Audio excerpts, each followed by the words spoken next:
संगीत से ब्रह्मनाद तक। संगीत का और मंत्रों का गहरा संबंध है।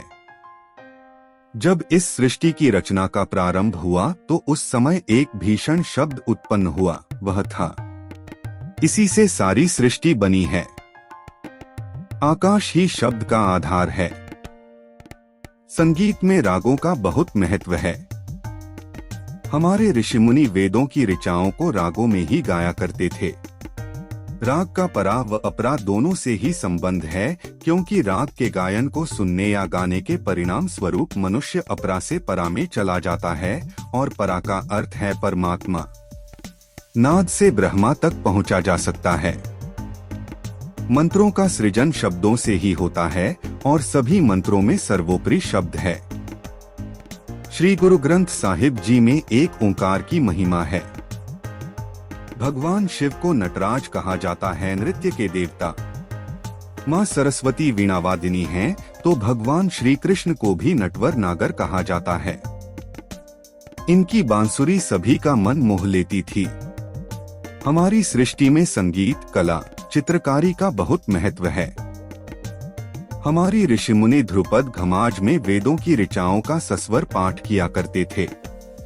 स्वामी हरिदास जी जो तानसेन के गुरु थे, वे वृंदावन में भगवान के लिए ही रागों में गायन करते थे। उन्हें उसी दौरान समाधि लग जाती थी और वे ब्रह्मा तक पहुंच जाते थे। नाद से ब्रह्मा की प्राप्ति हो जाती है, अतः इसे ब्रह्मनाद कहा जाता है।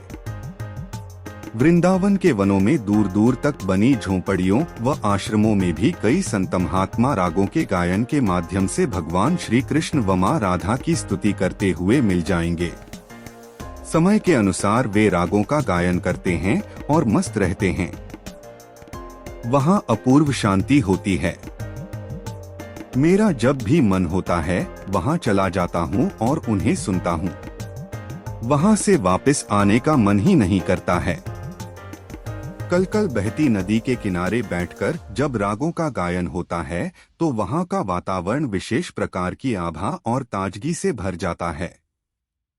महलों में रागों का गायन गुणीजन करते थे। इन्हें राजा महाराजा सुनते थे।